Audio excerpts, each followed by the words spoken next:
तो क्या आपको भी यही लगता है कि अगर आपको फैट लॉस करना है तो आपको किसी महंगे जिम में जाना पड़ेगा, किसी महंगे ट्रेनर से आपको पर्सनल ट्रेनिंग लेनी पड़ेगी? तो आप बिल्कुल गलत हो। आप घर पर भी अपना खुद का वर्कआउट बना के फैट लॉस कर सकते हो। कोई ज़रूरी नहीं है बड़े और महंगे जिम में जाना, कोई ज़रूरी नहीं है किसी महंगे ट्रेनर से अपनी पर्सनल ट्रेनिंग करवाना। आप खाली घर पे रह के बेसिक वर्कआउट करके अपना फैट लॉस अचीव कर सकते हो, क्योंकि मैंने भी ये किया है। मैं इस फिज़िक पे आया हूँ होम वर्कआउट करके। हाँ, ये बिल्कुल सही है कि मैं भी पहले जिम गया था। मैं पहले 7 से 8 महीने जिम गया था, पर वो जिम का टाइम मेरे लिए तो वेस्ट था, क्योंकि उस 7 से 8 महीने के जिम में मैंने खाली 5 से 6 किलो कम किया, और वो भी शायद प्योर फैट नहीं, उसके साथ मसल्स भी लूज़ की थी। और मेरा असली फ़र्क आया घर पे होम वर्कआउट और डिसिप्लिन फॉलो करके। आप कहीं पर भी हो, अगर आप डिसिप्लिन फॉलो नहीं करते हो, तो अगर आपके पास ट्रेनर भी है, अगर आपके पास बड़ा जिम भी है, तो भी आप फैट लॉस नहीं कर पाओगे। और अगर आपके पास डिसिप्लिन है, तो आप घर पे बेसिक वर्कआउट करके, बेसिक डाइट फॉलो करके भी अपना प्रॉपर फैट लॉस अचीव कर पाओगे। तो बस मैं आपका ज़्यादा टाइम वेस्ट नहीं करूँगा, आपको लेके चलता हूँ वर्कआउट की तरफ। पर वर्कआउट से पहले मैं आपको शेड्यूल बता देता हूँ। मैं शेड्यूल फॉलो करता हूँ पुश पुल लेग्स, मतलब मंडे को पुश, ट्यूसडे को पुल और वेडनेसडे को लेग्स। और ये चीज़ मैं थर्सडे, फ्राइडे, सैटरडे को रिपीट करता हूँ। पुश में मैं करता हूँ चेस्ट, शोल्डर, ट्राइसेप, और ट्यूसडे को करता हूँ बैक, बाइसेप, और वेडनेसडे को करता हूँ मैं लेग्स और एब्स। और ये चीज़ मैं थर्सडे, फ्राइडे, सैटरडे को वापस करता हूँ। वीडियो पूरी एंड तक देखना, क्योंकि एंड में ऐसे 2 टिप हैं। अगर आप ये टिप फॉलो कर लोगे फैट लॉस में, तो आपका फैट लॉस बहुत ही आसानी से हो जाएगा। अब से मैं आ जाऊँगा वॉइस ओवर पे, तो चलते हैं वर्कआउट की तरफ। तो मंडे को होता है पुश डे, और पुश डे की स्टार्टिंग में करता हूँ चेस्ट के वर्कआउट से। चेस्ट में मैं सबसे पहले करता हूँ पुशअप, जो कि मेरे ओवरऑल चेस्ट पे लोड डालता है। और मैंने बहुत लोगों को देखा है, लोग बाग आधे आधे पुशअप मारते हैं, पर आपको ऐसा नहीं करना है। आपको शुरुआत पूरे पुशअप से करनी है, आपको कंप्लीट पुशअप मारना है जिस तरीके से मैं मार रहा हूँ। आपको कोर टाइट रखना है, चेस्ट टाइट रखना है, और पूरा नीचे जाना है और वापस ऊपर आना है।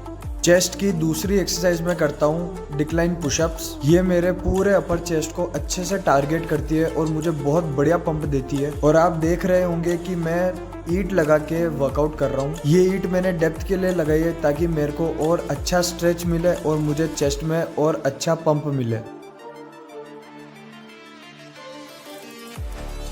तीसरी एक्सरसाइज में करता हूँ चेस्ट फ्लाइज, जिसको मैं 2 रेजिस्टेंस बैंड के साथ परफॉर्म करता हूँ। और रेजिस्टेंस बैंड से याद आया, अगर आपने मेरी पिछली वीडियो नहीं देखी है, जिसमें मैंने बताया है कि सिर्फ कैसे आप एक रेजिस्टेंस बैंड से पूरा वर्कआउट परफॉर्म कर सकते हो, फुल बॉडी वर्कआउट, तो आपको वो वीडियो ज़रूर से चेकआउट करनी चाहिए। और अब आते हैं इस एक्सरसाइज पर। तो इस एक्सरसाइज को मैं पूरी अच्छी तरीके से फेलियर तक ले जाता हूँ, भले उसके 100 रेप्स हो गए, 200 रेप्स हो गए।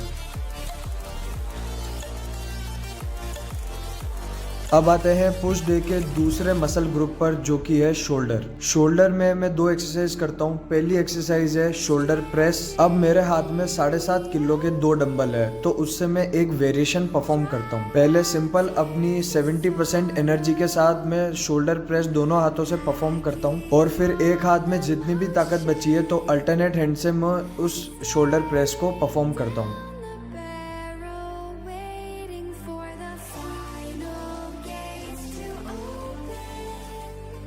और दूसरी एक्सरसाइज है शोल्डर की साइड लेटरल्स। इसको भी मैं पूरे फेलियर तक परफॉर्म करता हूँ। और इसको क्या, मैं हर एक्सरसाइज को पूरी फेलियर तक परफॉर्म करता हूँ, क्योंकि मेरा मानना है अगर आप फेलियर तक टच नहीं कर रहे हो, तो आपने उस वर्कआउट को अच्छे से किया ही नहीं है। और इस एक्सरसाइज में आपको अपनी बॉडी को झूला नहीं झुलाना है, आपको सीधा स्ट्रेट रह के खाली शोल्डर के दम से आपने उस वेट को उचाना है। अब आते हैं पुश डे की तीसरी मसल ग्रुप पर, वो है ट्राइसेप। और ट्राइसेप के लिए सबसे पहले मैं करता हूँ ट्राइसेप एक्सटेंशन का ये वाला वेरिएशन। मैं ओवरहेड वाला इसलिए नहीं करता हूँ, क्योंकि उसमें मेरा शोल्डर कॉम्प्रोमाइज होता है और मुझे शोल्डर में पेन होता है। और इस वेरिएशन से मुझे अपने ट्राइसेप पर ज़्यादा लोड महसूस होता है, और बिना शोल्डर कॉम्प्रोमाइज हुए। क्योंकि मैंने कहा था कि कोई भी एक्सरसाइज परफेक्ट नहीं होती, हमें उसे परफेक्ट बनाना पड़ता है। और दूसरी ट्राइसेप की एक्सरसाइज है डायमंड पुशअप। और अगर आपसे डायमंड पुशअप नहीं होते तो आप नी डायमंड पुशअप्स भी कर सकते हो। और आप ध्यान रखना, अगर आप डायमंड पुशअप कर रहे हो और आपके एल्बो या शोल्डर में कहीं भी दर्द हो रहा है तो आप तुरंत ही उस एक्सरसाइज को छोड़ दो। और भी एक्सरसाइज है ट्राइसेप को हिट करने के लिए। सबसे जरूरी है एक्सरसाइज में आपकी सेफ्टी। अब आते हैं दूसरे दिन पर, जो कि है पुल वर्कआउट का। और पुल वर्कआउट में सबसे पहले मैं बैक के लिए पुलअप्स करता हूँ। और पुलअप मेरे से ज़्यादा नहीं होते तो मैं जितने भी होते उतने के सेट करता हूँ। जैसे मेरे से एक बार में 3-4 पुलअप्स होते हैं तो मैं 3-4 की 4 से 5 सेट करता हूँ। और अगर आप भी खाली 2 पुलअप ही कर पाते हो तो कोई बात नहीं, 2-2 के 3 से 4 सेट करो, आपके पुलअप अपने आप ही बढ़ जाएंगे। बस आपको ये ध्यान रखना है कि आपको पुलअप शोल्डर की मदद से नहीं, बैक की मसल से करना है।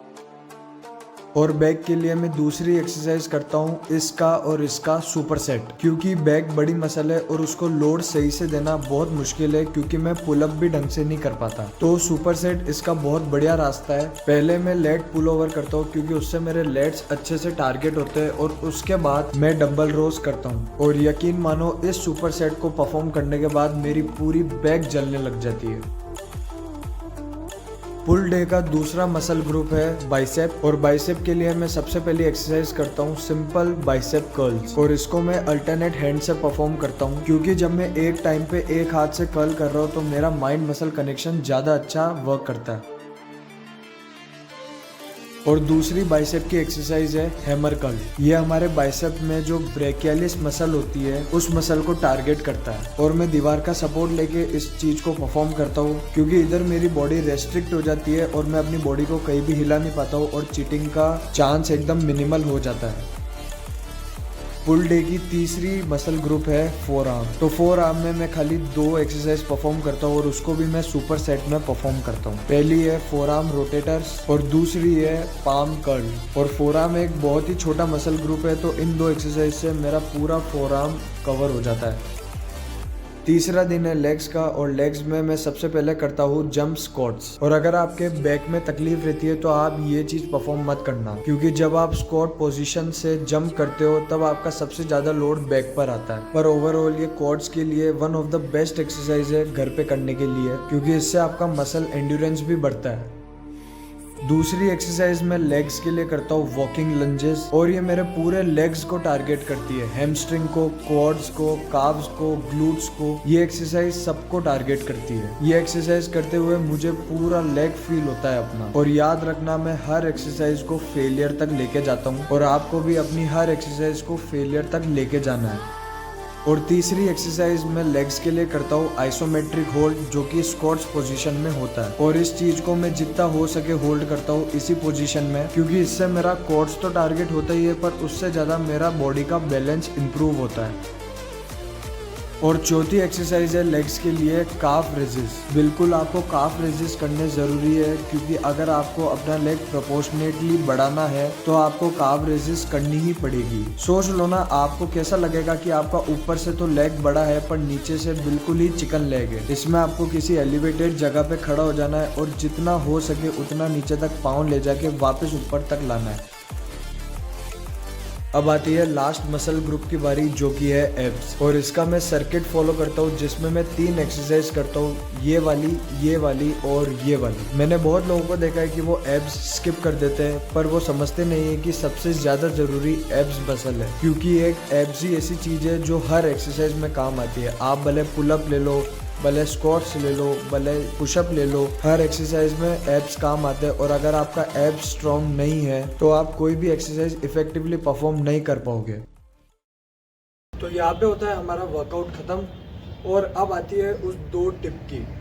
तो पहली टिप है कि आपको पूरे दिन ये वर्कआउट के साथ आपको 10,000 स्टेप पूरे करने हैं। आप अपने मोबाइल में कोई भी ऐप डाउनलोड कर सकते हो, या फिर आजकल तो बहुत सारे मोबाइल में इनबिल्ट ही वो ऐप्स आते हैं जिसपे स्टेप्स काउंट हो जाते हैं। और अगर आपके पास कोई स्मार्ट वॉच है तो उससे बढ़िया बात तो कोई हो ही नहीं सकती, उसमें स्टेप्स अपने आप ही ऑटोमेटिकली काउंट हो जाते हैं। ये सब इनएक्यूरेट होते हैं, मतलब ये सब पूरे एक्यूरेट नहीं होते, पर हाँ इससे लगभग अंदाज़ा लग जाता है कि आपने कितने स्टेप्स चले हैं। तो अगर आपको 10,000 स्टेप दिखा रहा है तो आप 500-600 और चल के उस इनएक्यूरेट को एक्यूरेट कर सकते हो। तो पहली टिप हुई 10,000 स्टेप्स, और दूसरी टिप है अपने इस वर्कआउट के बाद, जो मैंने वर्कआउट बताया है, उस वर्कआउट के बाद आप कोई 15 से 20 मिनट का कार्डियो ऐड कर सकते हो।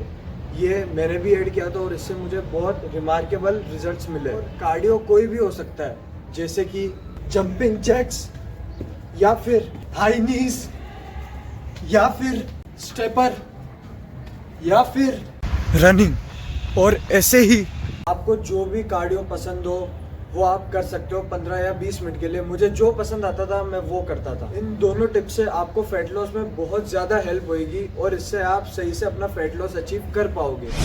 तो देखा आपने कितना बेसिक वर्कआउट था, और इस बेसिक वर्कआउट के चलते मैंने अपना पूरा ट्रांसफॉर्मेशन किया।